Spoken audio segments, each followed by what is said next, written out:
Sex. It's not that deep. Everything love, lust, and life. Sex. We talk about it so you can get better at it. We can all get better at it and maybe feel a bit happier in the process. It's not that deep. Or is it? Hi, and welcome to our latest episode of Sex It's Not That Deep. I'm here with my husband Andy, and today we're delighted to be joined by G Sabini Roberts. G has become an expert in queer and non-binary sexuality taken from their life experiences and has been active in raising awareness for both LGBTQ and neurodivergent folks. They've got a successful relationship and family life alongside thriving business and an impressive speaking record on diversity inclusion, including their own fabulous TED Talk. So welcome, G, and thanks for joining us. Thank you. Delighted to be here. One thing you mentioned to us before was that you've listened to some of our previous episodes and that you've got a completely different viewpoint on things. So I thought it would be really lovely to have a chat about the sort of the differences, because we obviously have a very binary kind of relationship. Mm-hmm. But you having a completely different experience in the non-binary arena. So I just thought it'd be great to see your views on some of the things that we've talked about so far. Yeah, absolutely. I think one of the things that was really interesting, the orgasm episode and that comparison of so male and female. I was like, well, and? Yeah. There is much more to this. We have less experience there, and so we need someone who's got a bit of guidance in that, I suppose. Do you get to talk about this sort of thing very often? You talk a lot about non-binary issues, but does it tend to stray into sexuality so much? It does to an extent.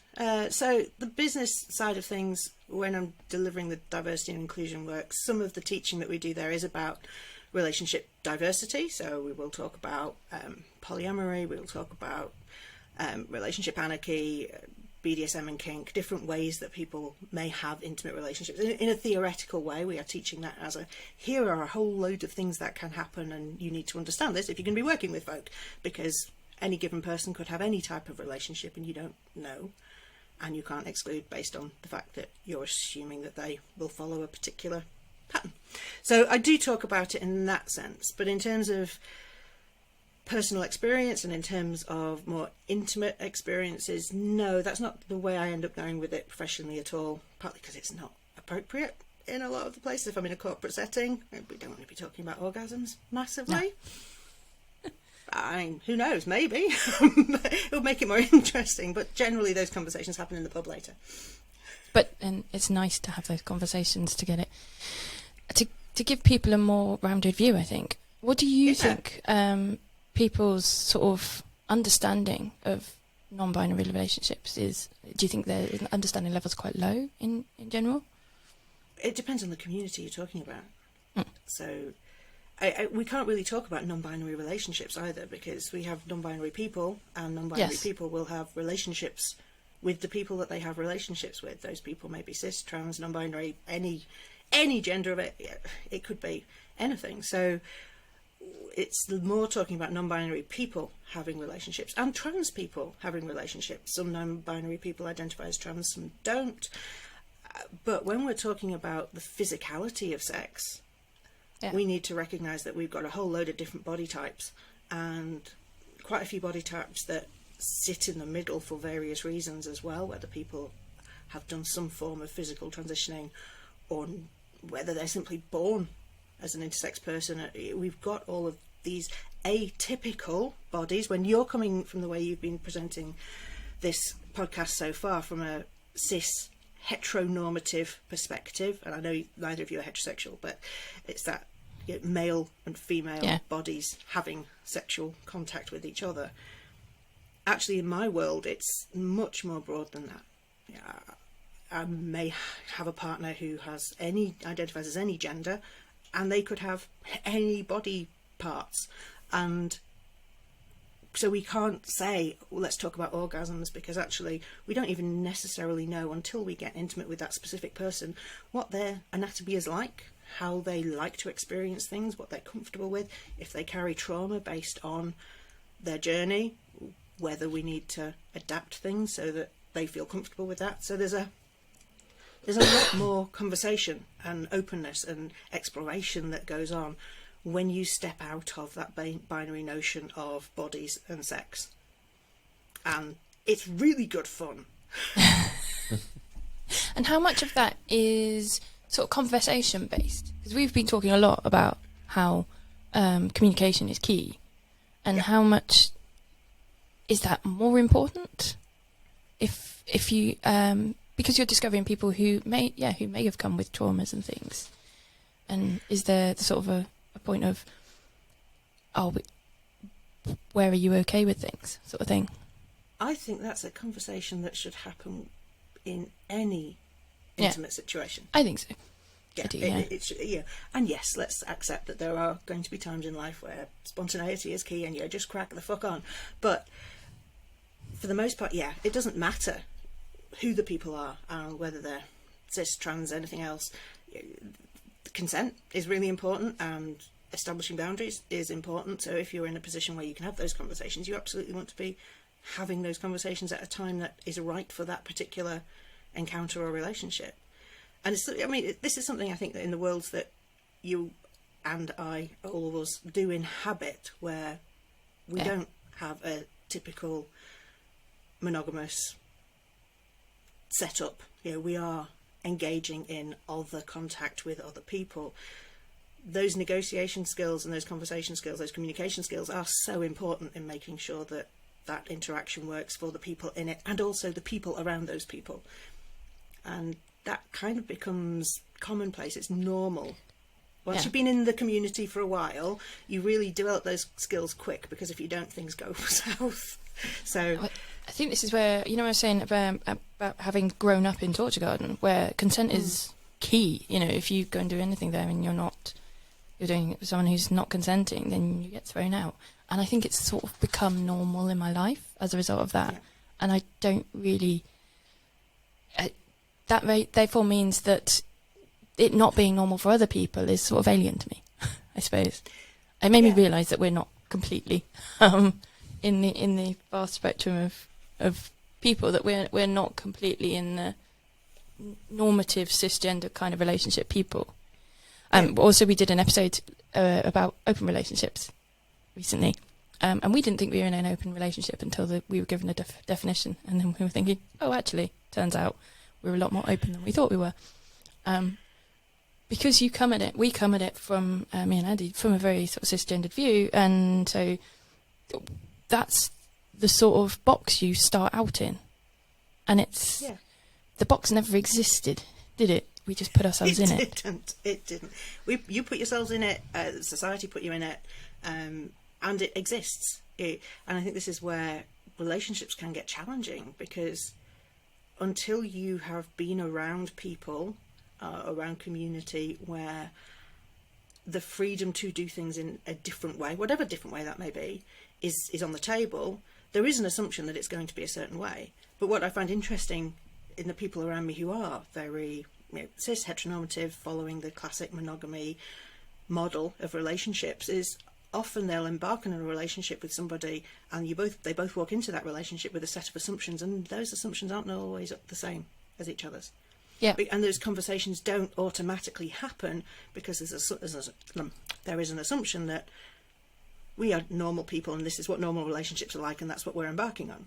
But until you have to have those conversations. And I think that's really interesting that you say you grew up in Torture Garden. I grew up in the UK bi community, the BICON events and all kinds of stuff like that. So I grew up, I came of age and started establishing my own relationships and my own sexuality around people who were queer, and there were lots of people in that community who are polyamorous, who do relationships in different ways. And that's how I learnt to do relationships from the start. So for me, that feels natural. And it makes sense to me as well. I think this is where one of the interesting crossovers with neurodiversity comes in, is you find there's a much higher correlation between people who are neurodivergent and who are queer or gender diverse or choose different ways of having relationships, because, well, I don't know what the because is, but we see it a lot. And from a logical standpoint and from a how the world makes sense standpoint, for me, monogamy just doesn't actually make sense. So it's not something that I've ever really felt aligned with. I have been monogamous at periods in my life because a partner has needed that, but it's not my way of being naturally, simply because it doesn't make sense to me. As a model, one person fulfilling all of my needs and me fulfilling all of the intimate relationship, sexual needs of another person, it's an awful lot of weight to put on a single individual.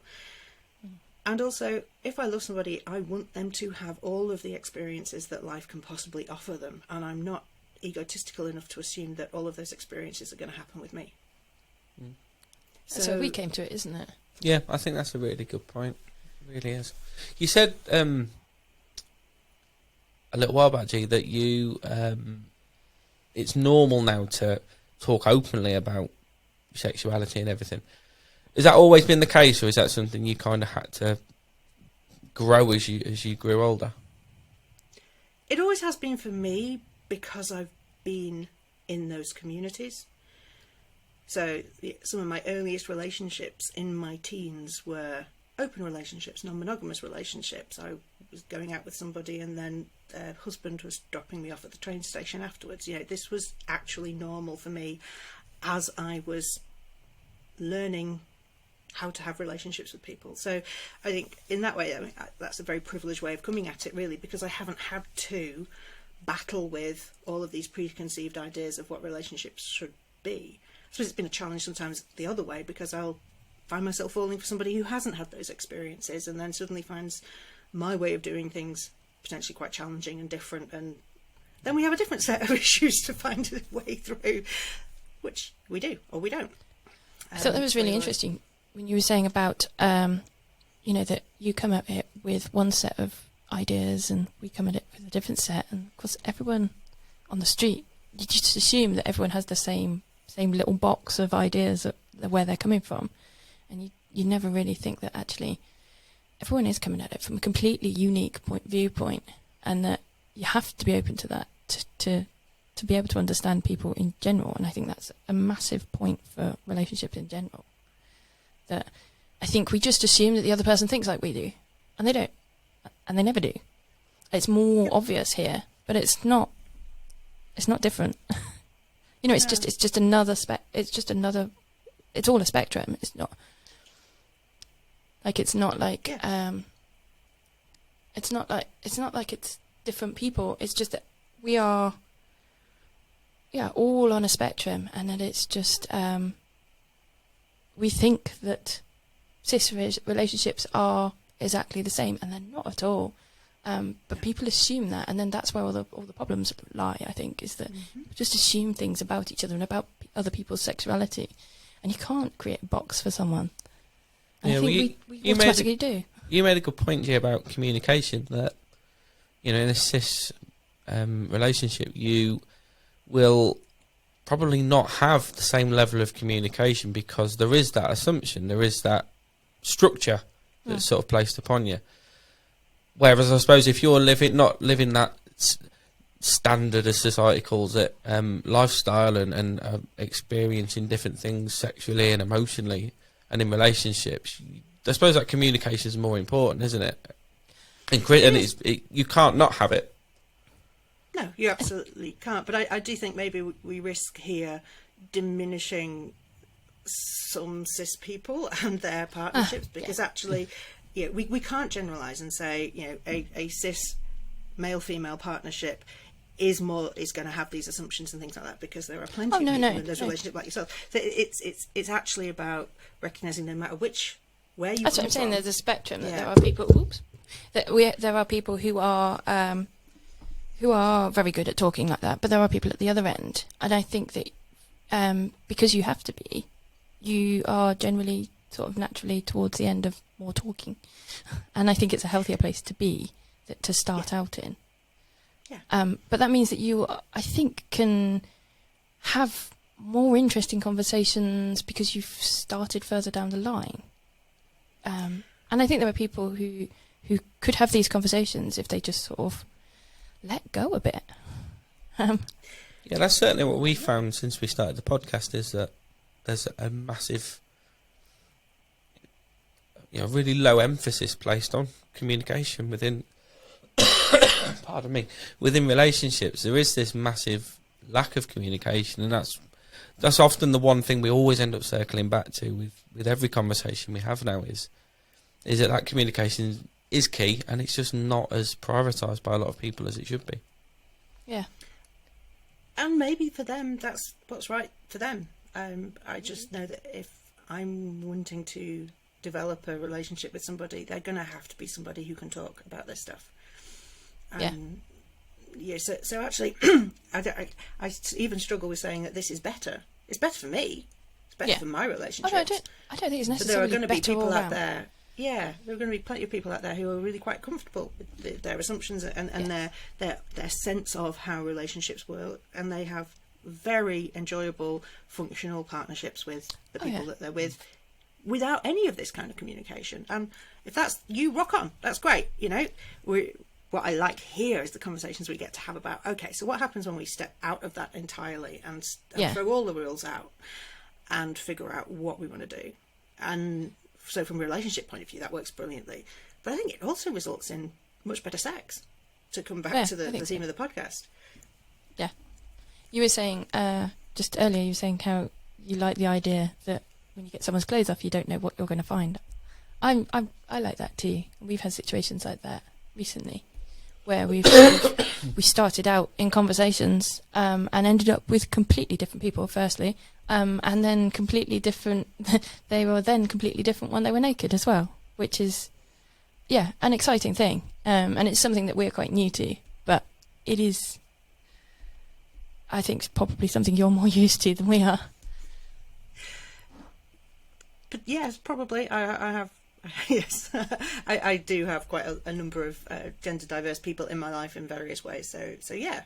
But also when we're talking about, for example, being part of the kink and the BDSM communities, when I'm in those communities, I'm in queer-centric versions of those, or very queer-friendly areas of those places. So of course, you put yourself in situations where you're around the people that you resonate with, and so that happens. So yeah. It does. Do you think the BDSM community is more accepting of queer-centric kind of viewpoints and people in general? Compared to? Just generally, I suppose, in cisgender kind of... So we've tried swinging, for instance, and swinging clubs, but some of them are very, very cisgendered and very... normative about sex, and we've found that you have to go to specific nights to find places where they're more accepting. And the BDSM community seems to be a much more fluid kind of community where actually generally the norm is to be accepting of everyone, and I've always really enjoyed that as an aspect of the community. I've always found that. Yeah, I've always found that too.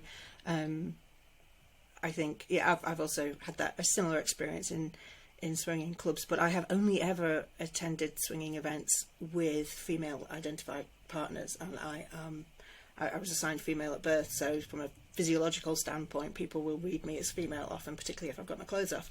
So I have been in those spaces, but I've actually only ever been in those spaces as a queer person with a queer partner. But I do understand what you mean, and we were the exception in those situations. And generally people were quite happy that we were there, as in a very heteronormative sense you could probably imagine they would be. But when we enter sort of kink space, and things get much more open. So even the non-queer, regular, this is a kink space for people who are into this, that and the other kind of kink, I just never felt any form of exclusion. And there's a lot more fluidity in that space as well. So even people who may be predominantly heterosexual in their sexual practices actually might be much more open in their kink preferences. Yeah. I think this is another conversation as well. Some of the things that I've heard you talking about already have been that real interconnection between kink and sex. And for me, those two things function quite independently from each other. Often. Oh, really?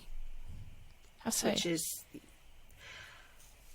They're two different headspaces. Yeah. No, I get that. So you get that more than me, don't you? Yeah, I mean, I can have a fantastic time in a kink way. It's not a sexual time. It's a kink, where you're getting off on the hormones that we are creating and doing that. And it doesn't have to be sexual. It can be, of course. Often it can be. But for me, they are two different things, and I can be very happy having a lovely kink time where nobody takes their knickers off.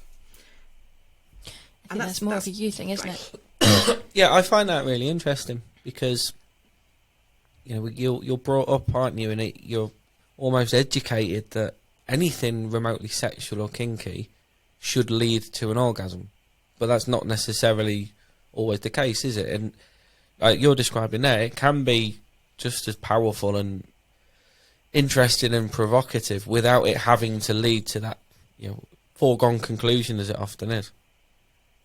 You're right. It's a different headspace, isn't it? Yeah, for me, I'd say it's better if I'm combining the two. I've got two sets of intense things going on simultaneously, and the result is something less intense of both. It's lovely because we've got two things going on, but the deepest and the deepest and best orgasms I've ever had have been sexual ones, and the deepest and most meaningful kink encounters I've had have been specifically kink. Yeah, that's my experience. Can't do everything to its fullest. Yeah. And I like to go hard on things, and so if I'm going, it might also be an autistic thing. I don't multitask very well, so it might be that actually this is just the way my brain goes, and like, right now I'm hurting somebody, and I'm going to just stick with that. Thank you very much. And then that's a bit like me. I'm all in on whatever it is I'm doing. I know, but I'm not as good at this, I don't think, and I think it's an area I need to grow in. I think I'm quite focused. I'm quite sexually focused in general. I'm quite goal oriented. And I think I need to relax and enjoy kink more for its own merits. I think that is something I do need to learn. I think it may also depend on the type of kink that you're talking about and experiencing. Yeah, that's true. Yeah, because I mean, I can enjoy. I mean, bondage, for instance. I've done shibari bondage, and had a full-on meltdown one day. Someone poured wax all over me, tied me up, poured wax all over me, and I went a bit heavily into a headspace that isn't a normal headspace for me. And at the time, I was a bit like, "Oh, that's not a sexual thing for me." But yeah, it's a kink thing, and it was a very, very powerful experience. And I think that's probably, for me, just getting my head around that sort of, it's almost a binary way of thinking about sex, isn't it? And kink, and just, yeah, you're right, just gelling them together where they shouldn't be. And I think it's just a language problem for me. Yeah, I mean, I don't think there's a should or a shouldn't. Again, there's no right or wrong here. No. There's real just joy to be had when you explore it all. Yeah. And actually, just that experience on its own is a powerful thing. Yeah, and it doesn't need to be added to sex. Yeah. The most intense power exchange experience I have ever had happened in a motorway service station. Fully dressed. The moment just happened. And it was absolutely mind-blowing. But it had nothing to do with sex. I was literally in a motorway service station with my partner. And that happened. Again, so yeah, some of the biggest highs in play have not been sexual at all. And again, I think for me, so my main kink, the area that I engage in more when I'm in kink space is needles. So I'm kind of towards one of the high ends, in some people's opinions, of where all of these various kinks sit next to each other. But because we've got the capacity for blood, and we're breaking skin, and we're very much into that rack way of approaching kink. For me, I think that it can be interconnected with sex, but it's also so intense as an experience. It is quite a beautiful thing all on its own. Yeah, my experiences of that have been, I've not really been involved particularly, but seeing other people involved in it, it's generally been disconnected from sex. It's a powerful thing on its own. Generally a torture garden thing for most of the time I've come across it, because it's not something that's part of the people that I know particularly. You were saying that your experience of the kink scene is different to my experience, because obviously I've been in London from being a student and things, and that's where sort of my experiences come from, and it's a completely different scene for you. How is it different? I want to know.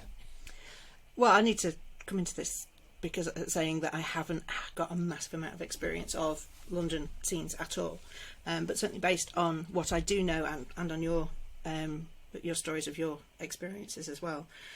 There are events in the Midlands. I think anyone, once you get into BDSM space and you're in the community and you're talking to people, everyone is aware that there are very big differences depending on which part of the country you happen to be in terms of the types of events that happen, and also the kind of the culture within them, what's expected, appropriate behaviour. So I think because the area where I have done a lot of play has been in that medfet and high risk area, being drunk is not something you mix with that. You do not mix drink and drugs with that kind of play. Yeah. So immediately that takes that those things don't fit brilliantly. Now there are events in the Midlands that do have, here's a bar, here's a dance floor, here's performances in a very Torture Garden kind of way, but then there are separate spaces that have those other play opportunities, and there is a very sort of strong shared awareness of how people having capacity to consent and to engage in the things that they are engaging in. And certainly the events that I've enjoyed the most are ones where there's rarely alcohol. There isn't a dance floor. It's actually one of my favourite venues is the facility, which is three-story building. It's kind of a warehouse building, and it's got on the middle floor sort of a lounge area with loads of sofas and tea and coffee, free tea and coffee, go help yourself. There's a fridge with cans of drink and bottles of water and an honesty box, and it's very relaxed. And then there's an upstairs and a downstairs that have got a range of different play spaces and other facilities in there. And I love that because actually it becomes much more communal. And it was myself and a friend that started the first LGBTQ kink night about 7 or 8 years ago in the Midlands at the facility, and we only ran a couple of them, and then my life took a detour and somebody else picked them up and has been running with them ever since and does it brilliantly. But it was a brilliant environment, and it still is a brilliant environment to have that kind of let's create a safe space for LGBTQ folk who maybe don't feel safe in other spaces. And when you walk in and you're surrounded by sofas and coffee tables and cups of tea and people saying, come and have a chat, it's a much easier environment for some people to walk into. You don't have to dress up if you don't want to, or you can go wear whatever the hell you want, or nothing at all. But as long as you're not sort of high, basic street clothes, it's okay. You come in and you are how you are. I've been to events there when I haven't been very well, because I also have some health conditions. And I've sat on those sofas and crocheted, and every now and again just gone for a wander to watch what's going on and enjoy the view. And I've literally sat and drank tea and crocheted for 4 hours at a kink event and had a wonderful time. I love that aspect about the community for me. Yeah. I absolutely get that, because my favourite thing at Torture Garden when we go is just sitting down watching people. It's fascinating. And even not in the BDSM world, but when we've been to sex clubs, friend, we've talked about it. Sometimes there's couples that are there, and they just sit in the lounge the whole night and they just people watch. And that's obviously for them it's an escape. And I've heard people talk about that for a lot of people it's just an escape from the reality of life. It's a safe space, and a lot of people do just people watch. They don't even necessarily do anything remotely sexual at all. It's just about freedom and enjoying themselves, isn't it? I think that having that safe space and that relaxation is, I think, something that's lacking in a lot of places. But the ones that really work really make that bit important as to part of the experience. I think it allows people to be themselves before they even start wanting to do anything. I think that's sort of key, that space to be. Mm-hmm. And not having to conform to something that, certainly if you're new to the the scene, you don't actually know what you're trying to conform with until you've been in it a bit. So having a space where you don't have to conform, you can just come and be a part of it, and you can watch and you can talk to people and you can start to make some friends. It's kind of, I'm not really a munch person myself. For me, I'm very busy. I don't have a lot of time. So if I'm going to go and do kinky things, then I want to have the opportunity to play. Thank you. But that social element is still very important. And for me personally, I'm much more inclined to go to a play event where it isn't loud music. From a neurodiversity point of view, that's easier anyway. You know, from a sensory overload perspective, sometimes any kind of club night can be really hard work just because of the environment. So although there are some brilliant club nights in the Midlands, but I think certainly for me and for certainly a good chunk of the neurodivergent people I know, having a space where it's not so noisy, where it's easier to have conversations, there's less pressure, is really useful. Particularly, and I think that feeds into that sense of the play matters. The play is more important than the party. Aspect. I think also slightly weird place to go, but we have something where our toddler comes home from nursery and then she cries at us, and we're like, well, she's happy while she's out. And then I read up on it, and it's about they have to put on a front at nursery, and then when they come home, they're just being themselves, and they can just let it all go and offload. And I think maybe we do that. Everyone does that, and then that space just to offload, being that front of what people expect you to be, and just to sit down and just be you, is in itself almost not quite a kink, but it's a pleasurable thing just itself before you even add in anything else on top of that. And I don't think that we really rate that enough as a thing, as a sort of like I'm saying, the successful clubs that we've been to them are really good at doing that. Make you comfortable, make you who you are, strip away that kind of veneer of life off of you, and then that play becomes a natural flow, rather than here's something we go to do and we must do this now. And I think that's a really underrepresented kind of part of a club, is to make you more fully you. And maybe you see that more from the places you go to. I never even connected it to music. I think it's one of those things, for some people, actually, that environment with the music and the noise and the people and the dancing and the alcohol, and actually that, for them, that is part of that process of them feeling able to drop their inhibitions and become the version of themselves that they really want to be in that space. And for other people, it would have the opposite effect. That would be horrific. No, don't make me go where all the loud people are. I want to go and do something else with some other kinds of people. So I think what I really appreciate in the kink world is that there is that variety, and those needs can be met in different ways. And for me personally, I prefer a quieter space where I can really focus on the squeaky noises that the person I'm sticking pins in is making, rather than the soundtrack. Actually, you do have that at Torch Garden. I was just thinking how this is so different at Torch Garden, because it's such a noisy, and it's a very glam, a very club night. And we go there, specifically, I like to dress up, and I enjoy that. I like the whole glamour side. But actually, there are spaces, the BDSM spaces are quiet spaces. And so actually they do sort of cater for everyone, to a degree. Obviously, they can't completely. They have to have loud spaces as part of the way that their club is. You know, it's very much, there is a real, part of it's kind of a rave, I suppose.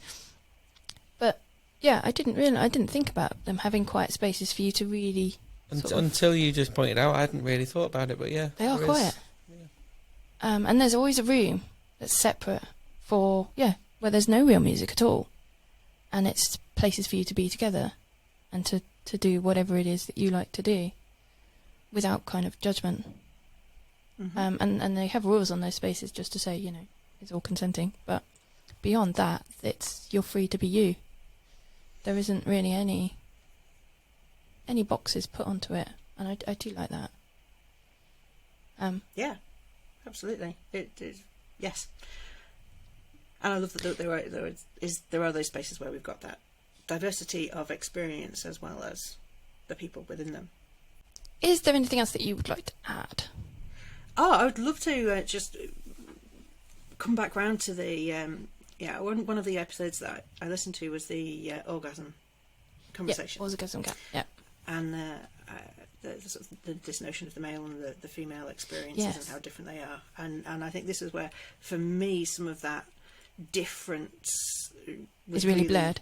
Yeah, really obvious, and I find it quite interesting. By far, the majority of my own sexual experience has been queer. Yeah. So I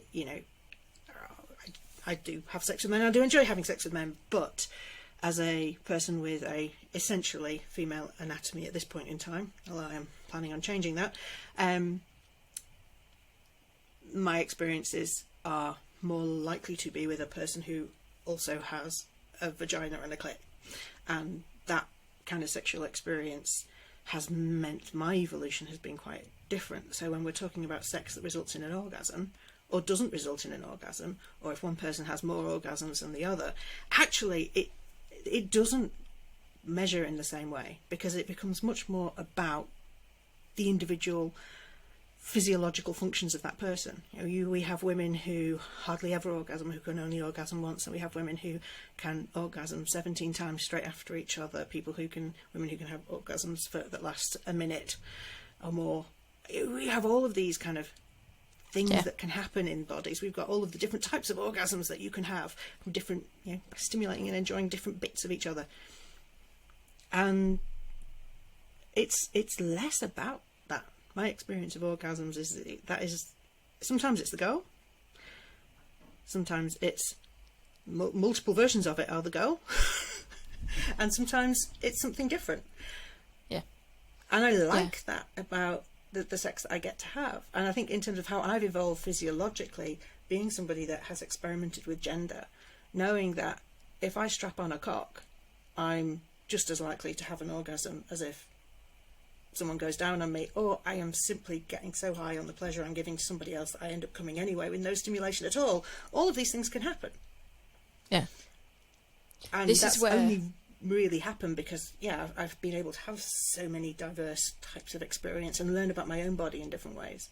Yeah, this is where I lag behind a little bit on this, I think, because I've always been quite focused, and it's taken a while, and we are starting to explore different areas a lot more now, and I think the more sex you have with other women as well, or that I've had with other women, that has started to break down those boundaries for me a bit, and stop me being so focused as I was when we recorded that episode, actually, and it has been a learning curve, and I don't think I know my body well enough yet as well to be able to follow those avenues properly. You're saying about people being able to have multiple orgasms, and people only able to have one and things. Me and Rebecca are quite different in that respect. She's someone who orgasms a lot, and I don't orgasm that much. But the more that you explore with other people, I think the more that becomes accessible to a degree. But also, like you're saying, not a goal necessarily, and that's something you've taught me, I think, as well, that it's not always a goal. You're better at this. Yeah, and that's something which I go back to something you said earlier, Jim, when you were talking about a kink doesn't have to relate to conventional sex or conventional orgasm, because it is a totally separate thing. And if you think nobody can have an orgasm realistic without their brain firing in the right direction, and your brain's arguably your most powerful sexual organ rather than your clit or your penis. It's without your brain, it's not going to happen, or it's going to happen very difficult. Not going to be very easy. So I think it's really underutilised thing to separate kinks and fetishes that people have from sexualising it as well. I think there's a real learning curve, and something I think we'll probably do more of as well, Fran, is to do that and sort of divorce the two, where it's brain versus sexual organs. Even further, you were saying about mental versus sexual versus physical orgasms as well. I mean, I think that's something I've never explored particularly, but I'm pretty certain that it could lead to some fairly amazing experiences that we've just not got there yet. Yeah, well, I can. It was only really from about my mid-30s that I started having orgasms, and they are essentially clitoral orgasms. The physicality is still centered on the clit thereabouts, and the rush and the high that comes from it is similar, but that can happen without anyone touching me there at all. It can happen just because I am getting so much stimulation in all of my other senses from bringing my partner to orgasm, for example, and that can tip me over. That's only really been in the last decade, less than a decade, really. Coincidentally, alongside when I started recognising that I wasn't female. So for me, when I started to, like you said, I love what you're saying there about it being about your brain, and it is about your brain. It was only when I opened up my own thinking about myself from a gender point of view, from a human point of view, that my body started to do things differently. Which has been brilliant. A bit of sort of subconscious anxiety going on before that, you know, like you're like, I'm not. I totally wasn't aware of it if it was there, but definitely something has released, and bit of a block. Now the orgasms I have now are an entirely different experience to anything I had 10 years ago and before. It gets and that just better comes with from age. having really good partners and really good relationships and really good communication, and doing all kinds of different stuff and exploring how my body reacts as well. I was going to say possibly deeper communication as well. Yeah. Brilliant. Well, I think that's been absolutely fascinating. Yeah. Chat, G, and thank you for your time. I've really enjoyed that.